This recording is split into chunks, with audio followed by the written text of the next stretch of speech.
Patricia Sun is a philosopher who is ahead of her time and has been presenting and speaking to groups throughout the United States and around the world for over 30 years. Based in Berkeley, California, Patricia is a frequent guest on many programs and is published in many anthologies where she communicates her message of love and openness through a vast collection of audio programming. During a visit to Florida, Patricia spoke to members of Conscious Living in Clearwater, talking about falling in love, relationships, communication, problem solving, and world peace through conflict resolution. She believes the human race is shifting dramatically, and that shift is in consciousness. The human race is in the midst of an evolutionary leap, and I believe that that's what's happening. And I went through some changes myself some 25 years ago, which I call opening, in the sense that I really made a tremendous shift in the way that I thought. It wasn't that I didn't know certain things beforehand, but in the process of being a family counselor and working with people, I began to realize that my intuition was a very real part of my mental process, and that I could use it, that I could focus in on it, that I could feel it. And so what I tried to do was develop a way to use it, and I called it my soft mind. And I'll give just a little example of how that began and what it felt like. I had my training. This is the first couple of sessions that I did. I dropped therapy almost very quickly because the medical model did not work for me, where there was a patient and the authority. I believe that everybody has talents, everybody has intelligence, and we have intelligence in many different areas. Intelligence is not a monolithic thing. So you have talents I don't have, I have talents you don't have, we have some talents the same, and there's millions of them. And it's the amalgam, it's the gestalt of these different talents in one person that gives them their intelligence. So to think of it in a solid way was not helpful. To think of mental illness or dysfunction in a solid way, like somebody's okay or they're not okay. This is ridiculous. Everybody's not okay in lots of places, and everybody's okay in lots of places. And our job, from my point of view, is to become healthier and to process out that which we inherit from our culture, our family, and whatever way one inherits things, to grow beyond it, to heal it, to fix it. Linear thinking is valued in our culture, where the soft mind, which is what the intuitive mind is, intuitive, acausal, spatial whole thinking. And now acausal means without cause. You just get it in your head. It's where intuition and all kinds of creative things come from. Not just what we call normally psychic things, but things like art and beauty and love and emotion and music. It's where Beethoven, Bach, and the Beatles got the music that never was before. It's the mind that can think of something that never existed before. So this is what the evolutionary leap is, briefly, in my point of view, is that these two hemispheres will mature and work together.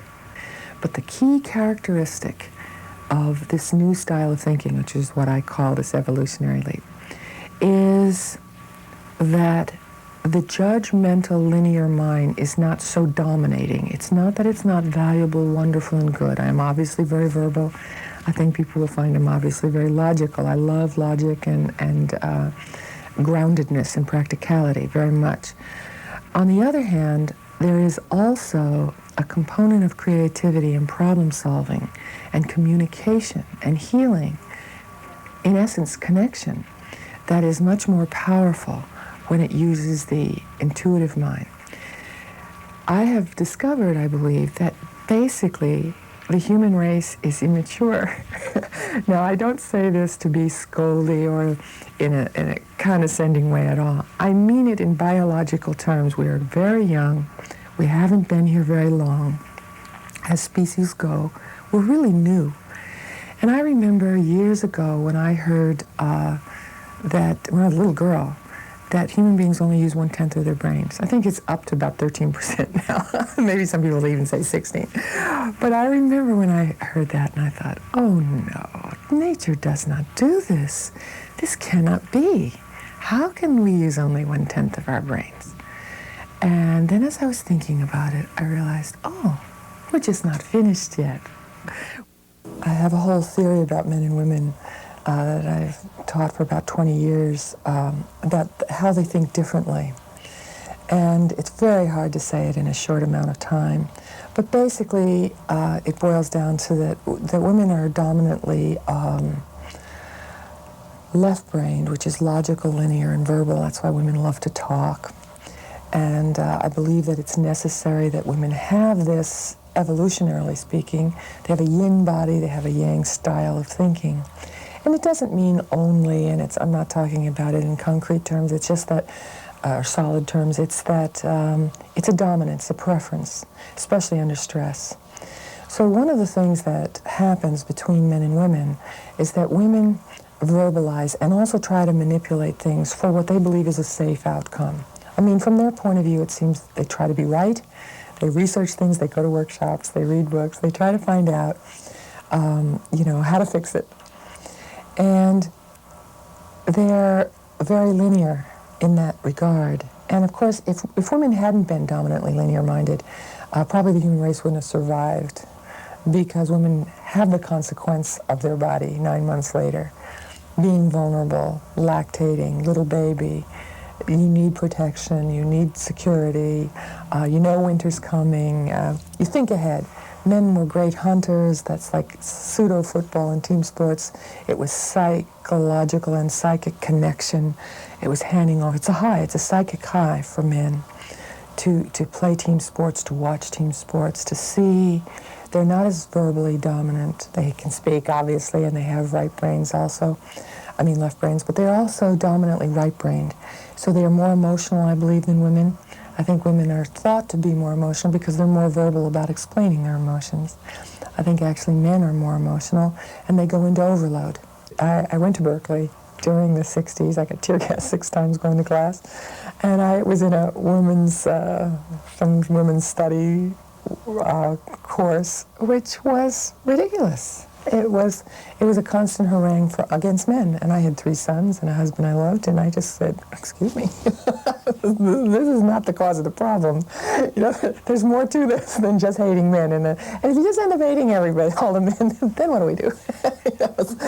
So I very early on was observing this as an issue, as one of the difficulties in the feminist movement, and I think it has to do with this style of thinking preference. Because when women are frightened, they get more verbal, they get more linear, they get more rigid, they get more controlling, and when they are fearful of their security. So that's why women have the thing of being the nag or the bitch or the not nice female energy. It isn't because she has the courage to complain or because she has insights that the man doesn't agree with. It has everything to do with the fear in the delivery and the rigidity of the linearness of the delivery. And I believe it is, I always say in workshops, when women are under stress, they beat men up with their tongues, with their words. And when men are under stress, they beat women up with their fists. That this is biologically built in. This is our preference. This is the left brain and the right brain. Men go kinetic and emotional and spontaneous, which if they're angry and feeling threatened, it becomes physical. Not that men can't control that, they can. But I think very little is said about how it is a corollary to what women do, and that it is never okay to beat anybody up verbally or physically. And so it takes a certain amount of willingness to say, okay, I will become a student of my own behavior. I will watch how I speak. I will listen to what I say when I speak. I will put myself at the other end of my words, and how would I like to be talked to that way? What does it do in my response if I hear just the little tone of voice I included? Would I get my back up? Guaranteed the other person would too. So it isn't a censoring of what you say, it's a rectifying of what your communication is, so it is more mature, more usable, more working, and more empowering ultimately to you and the other person. We think so simplistically still. We think in such polarized old-style thinking, and everyone does. And that is, to me, that's the objective. is learning how not to do that, and to use life and the situations and the circumstances that come up as an opportunity to begin to do that. I mean, we need to have relationships that are not the battle of the sexes, where your partner is your partner.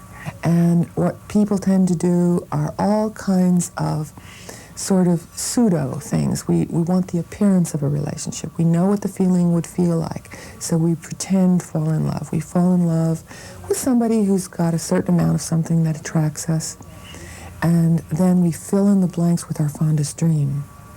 And so eventually the person, and we adore the person, but eventually the person is uncomfortable because what you're adoring isn't who they are. You filled in the blanks with your wish.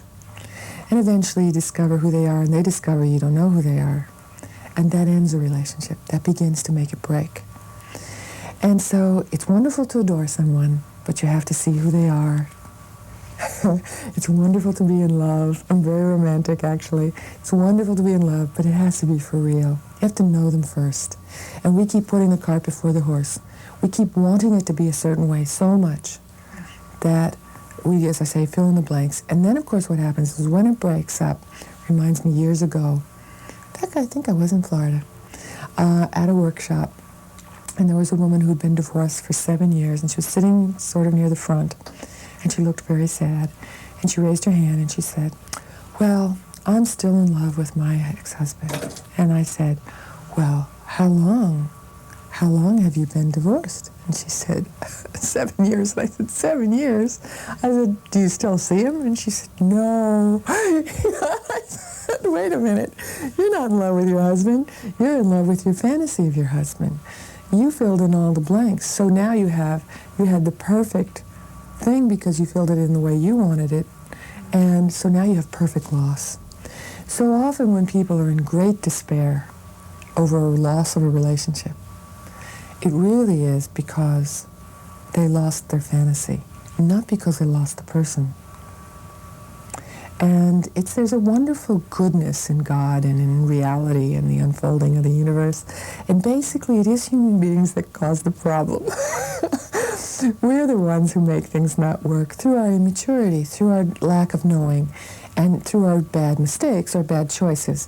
And that's okay. God set it up that we would have to make bad choices because you can't have free will unless you're free to choose however you're free to choose. And if you choose one way and it doesn't work, then you have to say, "Oh, that didn't work. I learned from that. I discovered this and this and this and this along the way. So now I'm free to choose something else." And our job is to not hang on to the bad choices except by the knowledge that it gives us, and to feel good about making new choices. That's growth. That's learning. And that is one of the characteristics of New Style thinking, and one of the characteristics of Old Style thinking is we keep beating ourselves up because we need to be right more than good. I always say it's much more powerful to be good than to be right. So the next level of thinking, this evolutionary leap, is processing out this judgmental mind. I don't mean that you don't make judgments, you don't make observations, you don't say, "Gee, this is good, this is not good, this food is fresh, this is rotting, this person's making this mistake, this is not an honest communication." You have to say what's not good. But you don't say it with judgmentalness. You say it with support. And that's the difference. That's the evolutionary leap. That's the waking up, as Buddha would say. That's the coming home, as Jesus would say.